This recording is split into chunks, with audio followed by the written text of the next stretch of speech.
I'm John Miller, Deputy Commissioner for Intelligence and Counterterrorism of the New York City Police Department. With me, Police Commissioner Keechant Sewell, Chief of Detectives James Essig, Breon Peace, the United States Attorney for the Eastern District of New York, Mike Driscoll, the Assistant Director in charge of the FBI's New York office, John DeVito, Special Agent in charge, ATF. These are the partners who have been working with us from the first moment of this incident, and we have important information to transmit today. First, we'd like to go to the mayor, live from Gracie Mansion.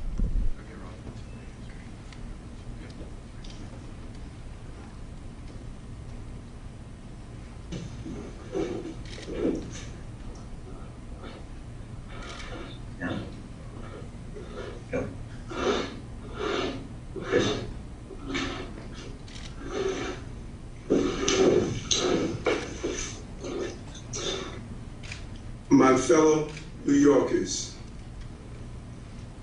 we got it. We got it.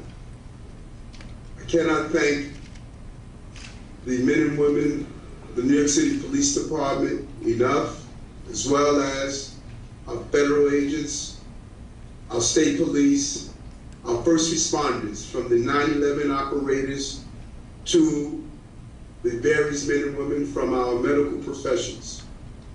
We got him and said to New Yorkers, we're going to protect the people of this city and apprehend those who believe they can bring terror to everyday New Yorkers. And I want to thank everyday New Yorkers who called in tips, who responded, who helped those passengers who were injured. 33 shots, but less than 30 hours later, we're able to say, we got it. Thank you, Commissioner, for your leadership and job well done. And now, Police Commissioner of the City of New York, Keechant Sewell. Good afternoon, everyone, and thank you for being here. I am truly fortunate to stand here among these extraordinary investigators and federal partners to make this announcement. Moments ago, Frank Robert James was stopped on the street and arrested by members of the New York City Police Department. Officers, in response to a Crime Stoppers tip, stopped Mr. James at 1:42 p.m. at the corner of St. Mark's Place and First Avenue in Manhattan. He was taken into custody without incident and has been transported to an NYPD facility. He will be charged with committing yesterday's appalling crime in Brooklyn.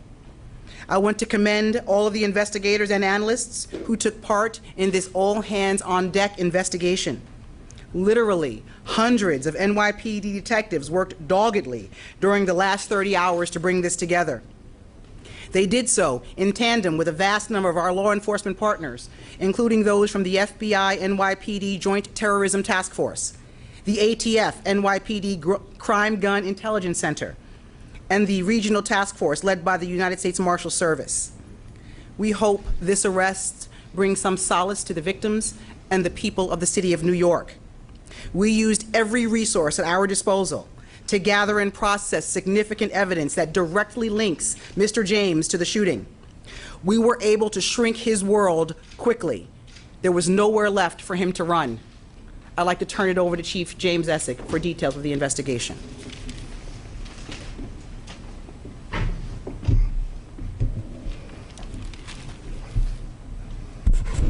Good afternoon, everybody. I'd like to update the public on yesterday's incident on the subway in Brooklyn on a Manhattan-bound N train. Through the course of this investigation, we developed additional information and evidence.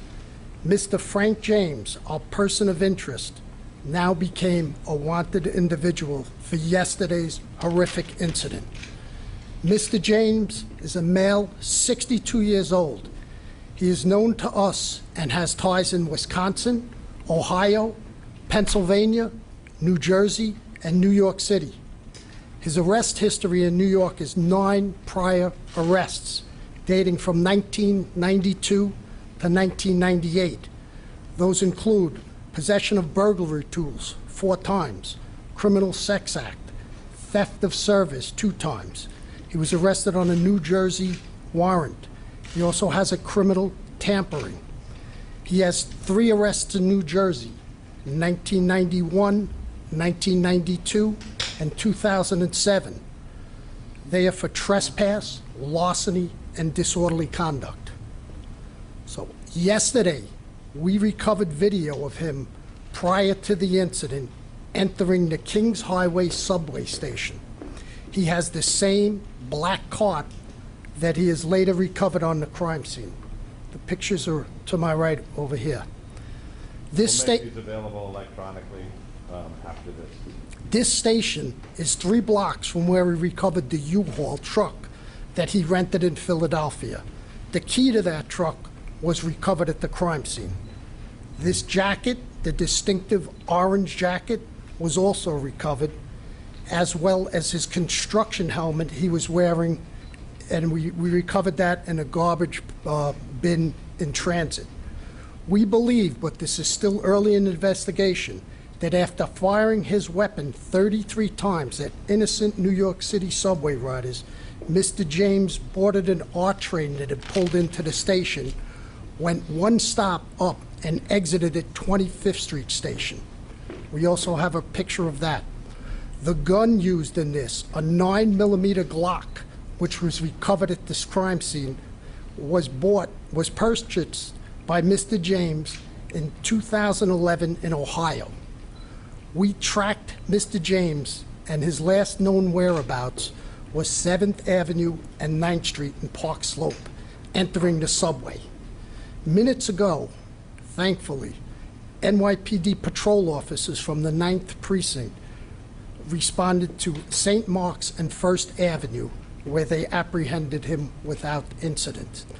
This case was quickly solved using technology, video canvassing, and then getting that information out to the public. So I can't speak highly enough of the partners we had, the FBI, Mike Driscoll, ATF, John DeVito, U.S. District Attorney from Easton, Breon Peace, and the coordination within the Detective Bureau, Tommy Galati from Intel, our Transit Bureau, our Patrol Services Bureau. Phenomenal job, less than 30 hours later to arrest this individual. So with that, I'd like to turn it over to Breon Peace.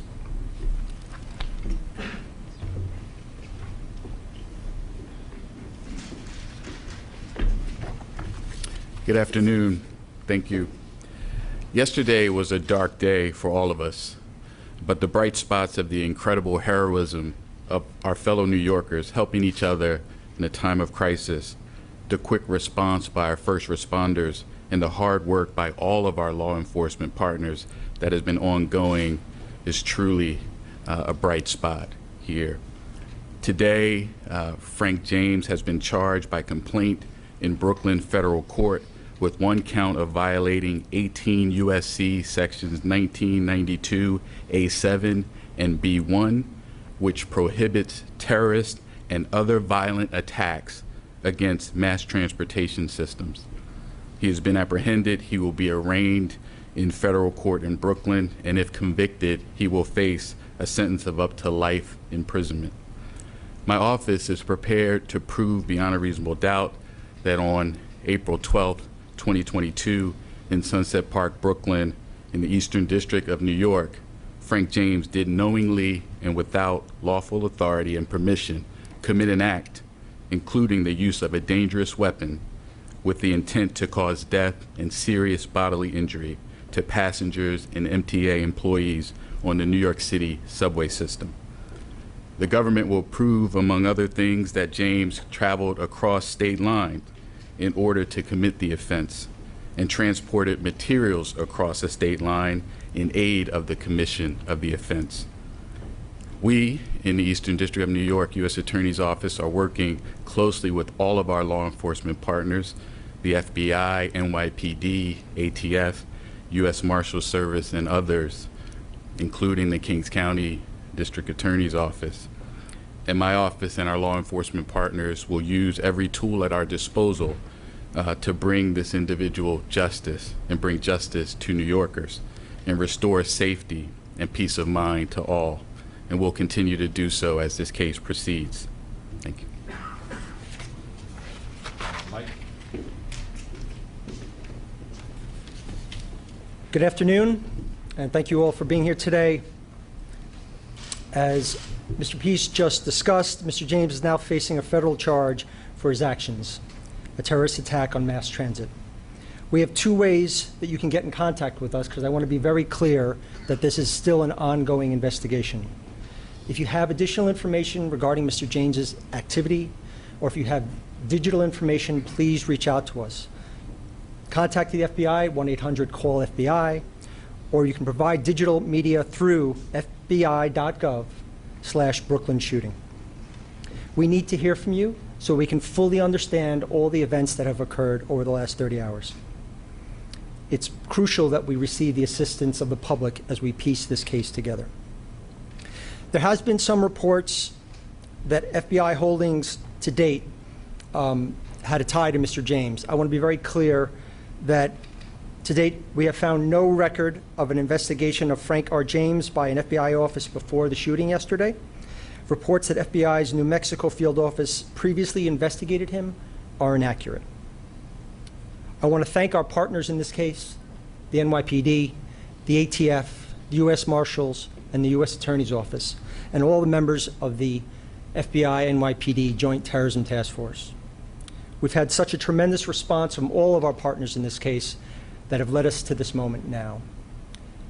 I also want to take a quick moment to highlight the work of the JTTF. I'm fortunate I get to work with them every day. It's truly an outstanding group of people, led by SAC Kerry Farley, who spearheaded this investigation. They've done an outstanding job on this, as they have every time New York has faced a threat of this nature. So thank you, and I'd like to turn it over to John DeVito from the ATF.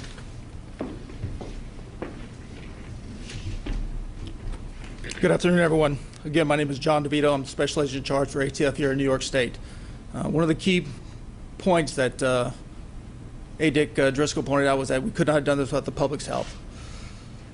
First, let me say our thoughts and prayers and actions for the past 2 days have been with the victims as well as all New Yorkers. The men and women of ATF have been working side by side with NYPD, FDNY, the Marshals, FBI to solve this heinous crime, which we have.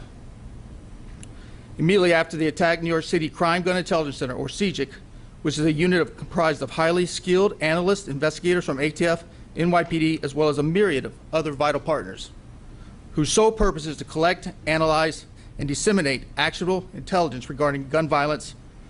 Just imagine a team of dedicated professionals exploiting every nugget of intel from gun violence, the firearms, and then weaponizing that information to use it against the people that are terrorizing our communities. That's your CGIC.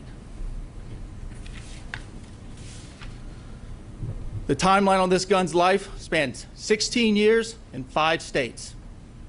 And I'm very proud to say that late yesterday evening, about 12 hours after this attack, ATF agents were able to close the loop on that extensive time span and determine that Frank James purchased said firearm from a federal firearms licensee in Ohio in 2011.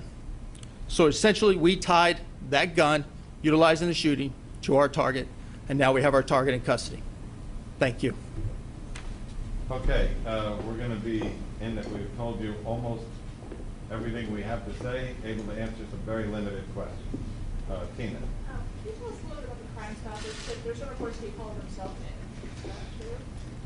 There was a person who called Crime Stoppers. We're reviewing who exactly made that call. Rocco? Commissioner, for Chief F. One, he alludes in one of his videos to yesterday's date. Does that date have any significance? And is it clear yet what the motivation was for the shooting? I think first and foremost, we were looking to get this guy off the street before he did any more carnage, brought any more carnage to the city. As to the investigation into the motive, and to look and scour his social media, that's still part of the ongoing investigation. But again, first and foremost, we wanted to take him off the street. The investigation is continuing into the motive, into his social media postings. Bloomberg. You said Mr. James walked into a Park Slope subway station. What time was that, and what was he doing in between then and when you guys caught him? That was 9:15 yesterday. So the incident occurs at 8:24. So he leaves, he exited the 25th Street Station House shortly after 8:24. The R train pulls in. We catch him next going into a Park Slope on 7th Avenue and 9th Street at 9:15. And then we grab him today. But we had literally hundreds of detectives out scouring video throughout the crime scene and beyond. And so this is 9 a.m.? Excuse me? 9 a.m. that he goes into Park Slope? Yes, that was him. Yesterday at 9:15. All right, Mark. And do you have any idea where he was previously today? Any ideas on his whereabouts? Was he being tracked in any way? Did he say anything when he was arrested? No, his arrest was just literally minutes ago. So we haven't even, he's just arrived at the precinct shortly. As to his whereabouts, that's part of the investigation. Detectives are out going through video canvases, and we're going to backtrack that, and that will take literally weeks. Katie. A two-part question. The first is, did the NYPD previous to yesterday's attack have any complaints, or did they look into any of the cameras being out, not just at 36th Street, but at 45th and 25th? And additionally, is there any indication that Mr. James was going to do any more attacks in New York City? Well, So we'll get back down to cameras after the second part. yeah, as far as them doing any more attacks, that's, again, that's part of the investigation. Our main focus was to take him off the street immediately. And do you know how? Look, go ahead. Do you know how he purchased the gun? If he had the criminal record? You can't have a felony conviction to purchase the gun, so he had no felony convictions. Okay, New York one. Emily, how are you? Hi. Has the mayor's security detail been returned to its typical size and scope? So we're not going to discuss that. Juliet Pop. Yes, can you take us from the Crime Stopper tip to the arrest? What happened in between? How was he located? And The Crime Stopper tip today? yeah. Yeah, go ahead, boss. Hey, Juliet. Good afternoon.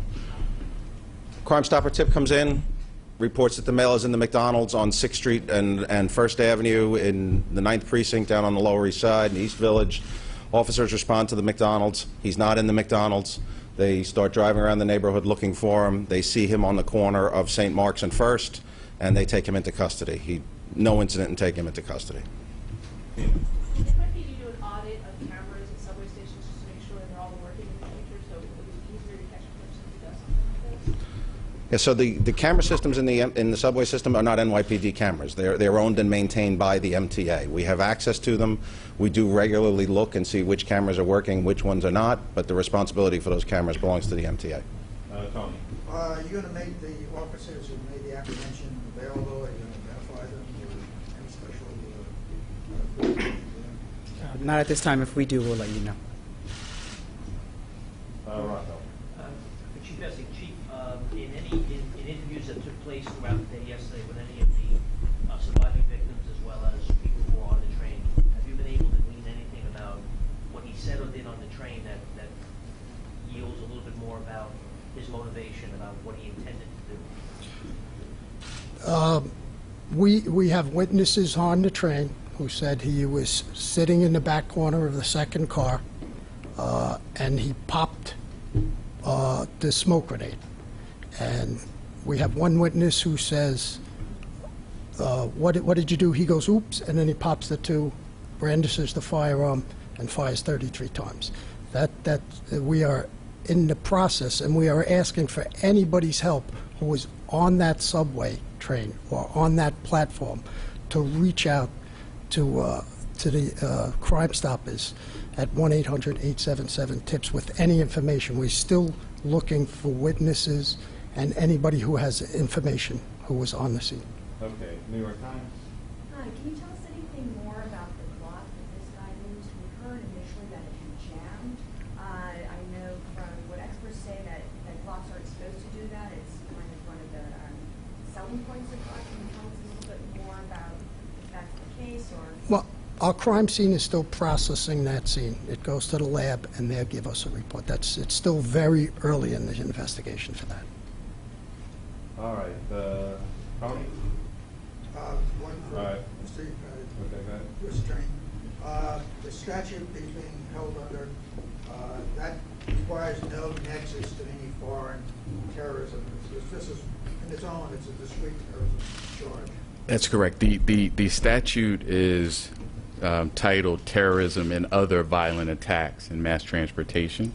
So if there's a federal interest, of course, in protecting mass transportation hubs and infrastructure, and so that's the jurisdiction. But we're not going to comment further, or we're still investigating the motive and things like that, so can't comment further. All right, last question to Juliet. Yes, who can talk about his contact with social services, or if he had any here in New York? That's going to be part of the investigation as well, so we were not able to speak to that at this moment. So after his arrest in the 90s, and then did he disappear? Was he not in New York City anymore? That's part of our investigation as well, Julie. Thank you. One more question. We've used 12. You're the last question. Thank you. I'm wondering if there's, do we have any motive in terms of Sunset Park? Why Sunset Park, or was it random? No idea. So just to close, we also want to acknowledge our partners, sometimes jousting partners in the media, for putting all these pictures out, for spreading this story from the time we did the press conference yesterday. That was a critical effect on raising the kind of public awareness that, as the Commissioner said, was able to give him very few choices in terms of where to go. So we appreciate your efforts as well. Thank you very much.